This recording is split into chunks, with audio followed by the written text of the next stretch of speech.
نحمدہ و نصلی علی رسولہ الکریم۔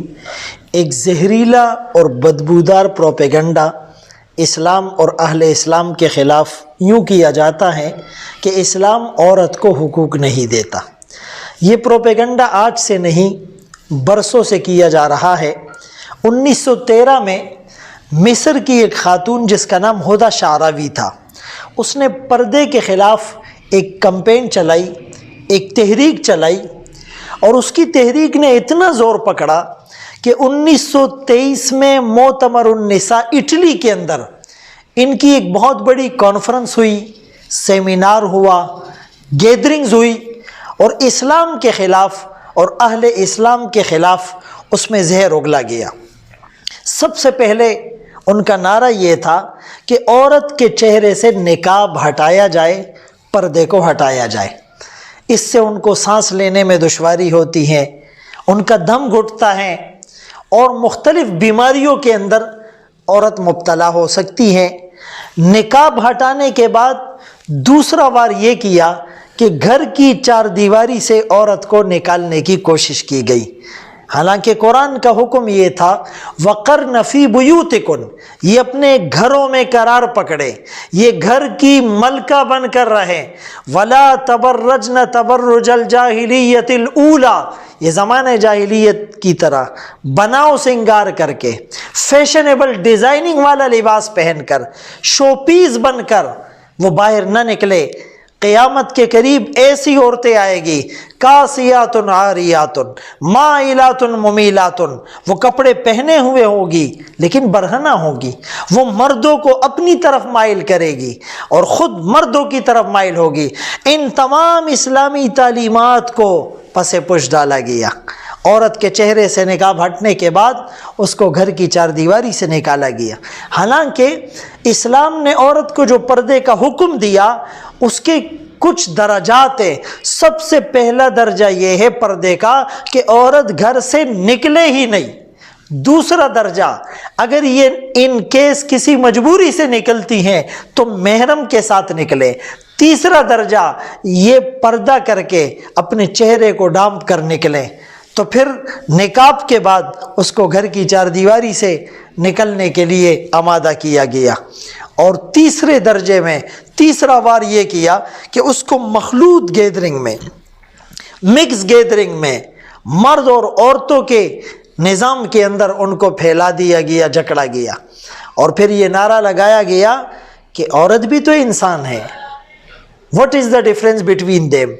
اس عورت کو مرد کے شانہ بشانہ چلنا ہے، اس عورت کو مرد کے ساتھ کندھا ملا کر دنیا کے نظام کے اندر اپنی سٹرگل کرنی ہے۔ نتیجہ کیا ہوا کہ اس عورت کو بازار حسن کی زینت بنا دیا گیا۔ اس عورت کو صرف کھیل تفریح مشغلے کا ذریعہ بنا دیا گیا۔ وہ یورپ جو عالمی چیمپئن بنتا ہے ہیومن رائٹس کا، جو اسلام پر آبجیکشنز کرتا ہے، اس کا اپنا حال کیا ہے کہ اگر ہوٹل کے اندر باپ بیٹا آمنے سامنے ہو جائے تو باپ اپنا بل خود پے کرتا ہے اور بیٹا اپنا بل پے کرتا ہے، اور اس بیٹے کا اسکول آف تھاٹ یہ ہے، اس کی تھنکنگ یہ ہے، اس کی تھیوری اور اس کا پرسیپشن یہ ہے کہ میرا یہ باپ بوڑھا ہو چکا ہے، یہ ایجڈ ہو چکا ہے، یہ خود نہیں کماتا، اس سے مجھے کوئی مادی فائدہ نہیں ہے، یہ مجھے فائنینشیل سپورٹ کرنے کی پوزیشن میں نہیں، تو میں اس کا خرچہ کیوں اٹھاؤں، میں اس کی کفالت کو اپنے ذمے کیوں لوں؟ حالانکہ اسلام کی تعلیمات کیا ہے کہ یہ باپ اور یہ ماں تمہارے لیے جنت کے دو دروازے ہیں۔ اس باپ کی خوشی میں اللہ کی خوشی ہے، اس ماں کے قدموں تلے اللہ نے اس بہترین جنت کو رکھ دیا ہے۔ تم سال میں ایک دن فادر ڈے اور مدر ڈے منا کر کہتے ہو کہ ہم ہیومن رائٹس کے علمبردار ہیں۔ اسلام نے تو ہر پل اس ماں باپ کے چہرے کو دیکھنے پر مقبول حج اور عمرے کا ثواب لکھا ہے۔ تو یہ پروپیگنڈا کہ اسلام عورت کو حقوق نہیں دیتا، اس کو میراث آدھی ملتی ہے، یعنی لڑکے کو لڑکی کا ڈبل ملتا ہے۔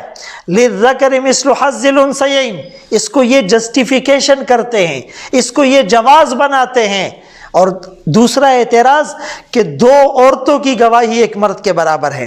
لاجیکلی اس بات کو سمجھیے کہ اسلام نے عورت کو مرد کے مقابلے میں آدھی میراث دی ہیں، یہ بھی اسلام نے اس کے ساتھ احسان کیا ہے۔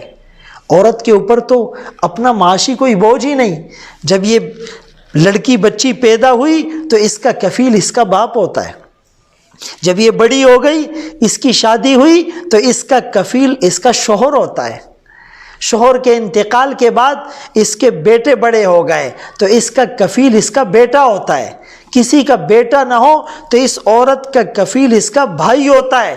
یعنی زندگی کے تمام سٹیجز کے اندر عورت کو بے آسرا نہیں چھوڑا گیا، عورت کو لاوارث نہیں چھوڑا گیا، عورت کو بے یار و مددگار نہیں چھوڑا گیا، باپ کی شکل میں، شوہر کی شکل میں، بیٹے کی شکل میں، بھائی کی شکل میں اس کی کفالت کی ساری ذمہ داری اور برڈن اس مرد پر رکھا گیا۔ تو اس کو تو میراث نہ بھی ملتا تو یہ احسان تھا، لیکن اسلام نے پھر بھی اس کو آدھا حق دیا ہے۔ اور یہ جو 2 عورتوں کی گواہی ایک مرد کے برابر ہے، اسلام نے عورت کے ساتھ حسن سلوک کیا۔ یہ گواہی دینا آسان کام نہیں ہے، خصوصاً اس معاشرے میں ہم اپنے ملک کے اندر دیکھتے ہیں کہ گواہی دینے والے کو دھمکیاں ملتی ہیں، اس پر اٹیک ہوتے ہیں، اس کی زندگی کو اجیرن کر دیا جاتا ہے، وہ کورٹ کچہری کے چکر لگا لگا کر سائیکیٹرک پیشنٹ بن جاتا ہے۔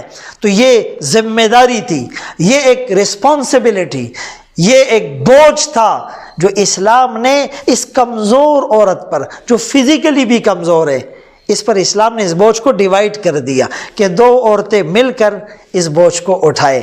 تو اسلام کی تعلیمات میں مرد اور عورت دونوں کی کامیابی ہے، زندگی اور آخرت ہر اعتبار سے سکون ہی سکون ہے۔ اللہ ہمیں اس پر عمل کی توفیق نصیب فرمائے۔